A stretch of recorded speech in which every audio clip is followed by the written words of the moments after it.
Good morning students. Now आज हम लोग लेसन नंबर 3 स्टार्ट करेंगे बिकॉज हमारी जो फर्स्ट यूनिट थी उसका lesson number 1 learning to share और lesson number 2 it means poem the टैट वो कंप्लीट हो चुकी है। ठीक, सॉरी द फर्स्ट टूथ है ना, कंप्लीट हो चुकी है। सो आज हम लोग लेसन नंबर 3 स्टार्ट करने से पहले लेसन नंबर 3 की यूनिट में भी, जैसे कि मैंने आपको स्टार्टिंग में बताया था, हर यूनिट में एक लेसन और एक पोएम रहेगी। तो फर्स्ट यूनिट हमने कंप्लीट कर ली है। आज हम सेकेंड यूनिट स्टार्ट कर रहे हैं। तो सेकेंड यूनिट का टॉपिक रहेगा, इस यूनिट में हम पढ़ेंगे नेचर एंड एनवायरनमेंट के बारे में। नेचर एंड एनवायरनमेंट का मतलब होता है हमारे आसपास का प्राकृतिक जो भी माहौल है वो। Dear reader, we all love nature. हम सभी को अपने आसपास का वातावरण अच्छा लगता है। We like to touch flower, enjoy the shade of a trees, feel the sunshine and the rain and watch different birds and animals.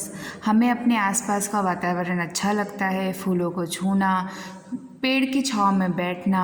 Sunshine का मतलब होता है सूरज की रोशनी को फील करना। रेन वाटर, सभी चीज़ें, एनिमल्स, बर्ड, हमें जो भी हमारे वातावरण में है सभी चीज़ें बहुत पसंद है। But today we see around us several instances where people harm nature. लेकिन इसी के साथ साथ हम देखते हैं कि ऐसी बहुत सी एक्टिविटी हमारे पास होती है, आसपास की जाती है, जिससे कि ह्यूमन नेचर के साथ साथ जो हमारे नेचुरल थिंग्स होते हैं just like plant, birds, animals, insects, उन्हें बहुत ज़्यादा हार्म पहुंचता है। We need to protect and preserve our environment. तो हमारा यह फ़र्ज़ बनता है कि हम अपने नेचर को, अपने एनवायरनमेंट को प्रोटेक्ट करें। In this theme you will read a infographic on how to recycle plastic and a poem related to nature. तो इस यूनिट में आप एक लेसन पढ़ेंगे जिसका नाम है रिसाइकलिंग। तो रिसाइकलिंग का मतलब ये रहेगा कि प्लास्टिक का जो भी मटेरियल है, चाहे वो पॉलीथीन हो, बॉटल हो या ऐसी गार्बेजेस जिन्हें हम कभी भी डिस्पोज नहीं कर सकते, उनका वापस से रिसाइकलिंग यानी कि रीयूज़ कैसे किया जाता है। और फिर एक आप पोएम पढ़ेंगे फॉलिंग स्नो, जो कि नेचर पर डिपेंड है। So come to the lesson number 3। Lesson number 3 recycling. Look at this picture, circle all the things that can be recycled. अब आप इनमें से जितनी भी चीज़ें देख रहे हो, इनमें से कौन सी चीज़ें मिट्टी में डिस्पोज हो सकती हैं और कौन सी चीज़ों को वापस से रिसाइकल करना है, उस पर हम टिक करते हैं। जैसे कि प्लास्टिक कभी भी मिट्टी में डिस्पोज नहीं हो पाती, यानी कि खाद का रूप नहीं ले सकती, तो हम इसे रिसाइकल करते हैं। ये है ब्रेड। अगर आप ब्रेड को कहीं भी थ्रो आउट कर दो या तो कहीं ज़मीन पे भी फेंक दो, किसी खाली ज़मीन पे फेंक दो, तो ये कुछ दिन में उस मिट्टी में 24 या 42 घंटों में, 2 दिन के अंदर मिट्टी में पाए जाने वाले कीड़े इसे पूरी तरीके से नष्ट कर देते हैं और ये मिट्टी में मिल जाती है और मिट्टी में खाद बनने का काम करती है, यानी कि इसको रिसाइकिल करने की ज़रूरत नहीं पड़ती। ये कांच की बॉटल है। कांच कभी भी जो सॉइल होता है उसमें डिस्पोज नहीं होता है, ठीक है। सो इन्हें हमें रिसाइकल करना पड़ता है। The magazine and the newspaper, ये ईजिली मिट्टी में यानी कि सॉइल में डिस्पोज हो जाते हैं, इनकी भी रिसाइकलिंग होती है। जैसे आप रद्दी वाले को जब कॉपियाँ बेचते हो तो क्या होता है, आप रद्दी बेचते हो, फिर वो कंपनियों में जाती है, वहाँ पर केमिकल के यूज़ से उनको गलाया जाता है और वापस से उन्हीं का यूज़ करके पेपर्स बना दिए जाते हैं। और पेड़ों का यूज़ भी किया जाता है पेपर बनाने के लिए। बट ये रिसाइकिल के साथ साथ डिस्पोज यानी कि दोनों होती हैं। टमाटो कभी भी रिसाइकल नहीं होता क्योंकि एक नेचुरल थिंग है ना। इसकी तो प्लांट्स होते हैं, प्लांट में से नया टमाटर निकलता है, फिर आप इसके बीज को कहीं यूज़ कर सकते हो, यानी कि इसकी रिसाइकलिंग नहीं होती है। Now come to the reading junction. Have you noticed plastic bottle and other plastic material throw in drains or floating in the sea or in the river? क्या कभी तुमने प्लास्टिक बॉटल्स को या प्लास्टिक के materials को बड़ी बड़ी नदियों में या बड़े बड़े तालाबों में, समुद्र में तैरते हुए देखा है? You must have read how waste material harm environment. आपको ये ज़रूर जानना चाहिए कि जो भी बॉटल्स आप लोग फेंक देते हैं ये समझकर कि इसका तो कोई यूज़ नहीं, बाद में वो इन्वायरमेंट को किस तरीके से नुकसान पहुंचाता है। Do you think it is right to throw them here and there? क्या आपको ये लगता है कि प्लास्टिक को और गार्बेजेस को यहाँ वहाँ फेंकना सही होता है? What do you do if you found an empty plastic bottle? अगर मान लीजिए आपको एक खाली प्लास्टिक की बॉटल मिलती है तो आप उससे क्या करेंगे? Would you throw it in the dustbin? क्या तुम इसे डस्टबिन में फेंकोगे? Do you have a separate bin for recycle waste? यानी कि आपको उसे डस्टबिन में फेंकोगे या फिर उसको सेपरेट करोगे? आप लोगों में से शायद बहुत कम बच्चे जानते हो, बट जो हमारा इंदौर एरिया है वहाँ पर 2 टाइप के डस्टबिन यूज़ होते हैं, एक ग्रीन एक ब्लू। ठीक है, ग्रीन जो होता है उसमें हम ऐसे डिस्पोज डालते हैं जो इजीली डिस्पोज हो सकते हैं सॉइल में, यानी कि खाद का काम करते हैं। और ब्लू में जो होता है वो गीला कचरा डाला जाता है जिनको उठा के नगर पालिका वाले शहर से बाहर फेंकते हैं, जैसे कि बॉटल्स वगैरह हो गई, कैंस हो गए, है ना। तो ये सारी चीज़ें 2 टाइप के डस्टबिन में यूज़ की जाती हैं। Recycling is a process where waste material are used to produce a fresh. Recycling वो चीज़ होती है जहाँ पर वेस्ट मटेरियल को वापस से रीयूज़ करके या बनाकर फ्रेश मटेरियल सप्लाई किया जाता है। All waste material cannot be recycle. सारे वेस्ट मटेरियल रिसाइकल नहीं होते हैं, जैसे कि अगर आपने खाने की कोई चीज़ फेंकी जो मिट्टी में डिस्पोज हो सकती है वो कभी भी रिसाइकल नहीं होती। Just like newspaper, tomato, bread, chapatis, vegetable leaves, ये कभी भी रिसाइकल नहीं की जाती हैं। When we dispose waste, it is important to separate recyclable waste from the non-recyclable waste. जब भी हम वेस्ट फेंकते हैं तो हमें ये पता होना चाहिए कि कौन सा रिसाइक्लेबल वेस्ट है और कौन सा नॉन रिसाइक्लेबल वेस्ट है। जो रिसाइकल वेस्ट होता है, कचरा होता है, इट मीन्स जिसे हम वापस से रिसाइकल कर सकते हैं, जस्ट लाइक कैन और बॉटल्स, चाहे वो कांच की बॉटल हो, प्लास्टिक की हो या फिर स्टील बॉटल्स हो।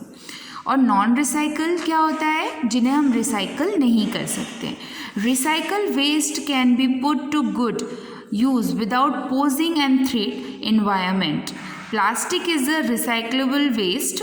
Late us found how to plastic is recycled. अब आपको आगे ये बताया जाएगा कि प्लास्टिक को कैसे रिसाइकल यानी कि वापस से यूज़ में लाया जाता है। Look at this pictures carefully. सबसे पहला स्टेप होता है कलेक्टिंग। कलेक्टिंग से क्या समझते हैं आप? इकट्ठा करना। Plastic bottles are collected along with other plastic waste from school, houses, hospitals, restaurant and the other places. They are then taken to the recycling centre. आप लोगों ने कचरा बिनने वालों को देखा होगा जो आपके घर के आसपास बड़े से झोले लेके कचरा बिनती हैं, तो वो हमेशा क्या बिनते हैं? वो बॉटल्स वगैरह बिनते हैं। ये उनका एक्चुअली जॉब होता है। वो इस टाइप के वेस्ट को बिनती हैं, फिर जिनके पास बेचना होता है उनके पास बेचती है, फिर वो जाके कंपनियों में बेचते हैं, तो उनका फ़ायदा भी होता है और साथ ही साथ हमारा जो एनवायरनमेंट है वो क्लीन भी हो जाता है। तो प्लास्टिक को वापस से रिसाइकिल करने के लिए सबसे पहला स्टेप होता है कलेक्टिंग का, यानी कि उसे इकट्ठा करना। और प्लास्टिक सबसे ज़्यादा कौन कौन से एरिया में पाए जाते हैं? स्कूल में, हाउसेस में, हॉस्पिटल्स में, रेस्टोरेंट्स में, क्योंकि यहाँ पर लोगों की मात्रा ज़्यादा होती है, भीड़ ज़्यादा होती है, इसीलिए यहाँ पर वेस्ट मटेरियल ज़्यादा मिलता है। इसके बाद आते हैं हम सेकेंड स्टेप पर, शॉर्टिंग। शॉर्टिंग का मतलब होता है first the bottles and the other container are cleaned, then they are sorted according to the type of a plastic and color. Each set is then sent to the trashing machine.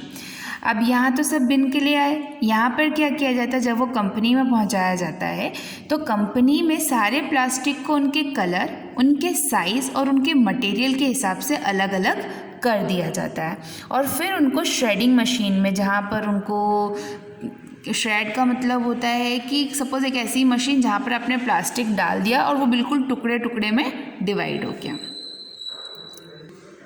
इसके बाद आते हैं हम third step पे। Shredding करने के बाद यानी कि उन प्लास्टिक को टुकड़े टुकड़े में डिवाइड करने के बाद मेल्टिंग होती है। मेल्टिंग का मतलब होता है पिघलाना। The plastic shred are wash to remove impurity. जब प्लास्टिक को श्रेड मशीन में डालकर उसकी जितनी भी गंदगी होती है वो निकाल देते हैं, साफ़ कर देते हैं। They are then dried and melted. फिर उन्हें सुखाने के बाद मेल्ट कर दिया जाता है। मेल्ट यानी कि उस पुरानी प्लास्टिक की बॉटल को पिघला दिया जाता है।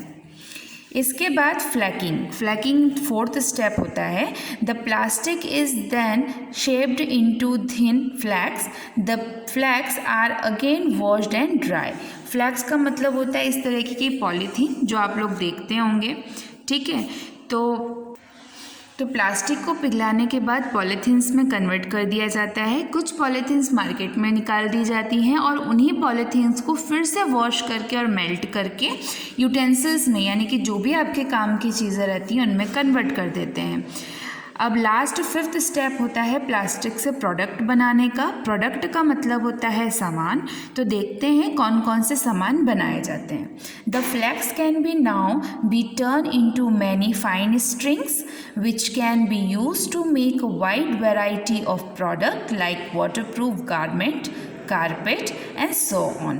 यानी कि इन जो पन्नियों का यूज़ है बाद में इन्हें मशीन के यूज़ से और केमिकल के यूज़ से सामान में बदल दिया जाता है। तो प्लास्टिक के लिए मोस्टली जो हमारे आसपास जो चीज़ें हम देखते हैं प्लास्टिक की, उसमें वाटरप्रूफ गारमेंट्स होते हैं, जैसे कि रेन कोट, उसमें प्लास्टिक लगा रहता है। इसी की वजह से पानी अंदर नहीं जाता, आप गीले नहीं होते हैं। आपके जो वाटरप्रूफ बैग होते हैं उनमें भी प्लास्टिक लगा हुआ होता है, क्योंकि प्लास्टिक क्या होता है, पानी को अपने ऊपर ठहरने नहीं देता। जो कारपेट्स होती हैं, चटाई वगैरह आप देखते हैं ना, जो मार्केट में चटाई आती है, उन चटाई में भी जो धागे बने रहते हैं वो नेचुरल फैब्रिक नहीं रहते, वो एक्चुअल में प्लास्टिक होते हैं, ठीक है। So they can also be made into a new plastic bottle. और कुछ की बॉटल बना दी जाती है और फिर वही प्रक्रिया निभाई जाती है। हम लोग बॉटल क्या करते हैं, उठा के या तो डस्टबिन में डाल देते हैं, नहीं तो इधर उधर फेंक देते हैं। डस्टबिन में जो डालते हैं वो डायरेक्टली कंपनियों में या नगर पालिका के थ्रू पहुंचा दिया जाता है, और जो आप लोग इधर उधर फेंक देते हैं वो कचरा बिनने वाले लोग कलेक्ट करके ले जाते हैं। फिर वही प्रोसेस होता है, पहले उसको कलेक्ट किया जाता है, फिर शॉर्टिंग किया जाता है, फिर मेल्टिंग, फिर फ्लैकिंग और लास्ट में उसका प्रोडक्ट बना दिया जाता है। इट मीन्स जो चीज़ आप फेंक रहे हो वही घूम फिर के रिसाइकल होकर आपके पास आ जाती है। तो रिसाइकल का मतलब ही होता है एक ऐसा वेस्ट मटेरियल जिसे आप फिर से यूज़ कर सकते हैं। सो स्टूडेंट्स, हमें ये इस स्टोरी से एक मॉरल है कि हमें पहली बात तो कचरा कभी यहाँ वहाँ नहीं फेंकना चाहिए, पूरा प्रॉपर डस्टबिन का यूज़ करें और कोशिश करें कि जितना आप प्लास्टिक का मटेरियल कम यूज़ करें, क्योंकि जब हम ज़्यादा प्लास्टिक यूज़ करते हैं तो वो हमारे एनवायरनमेंट के लिए ख़राब होता है।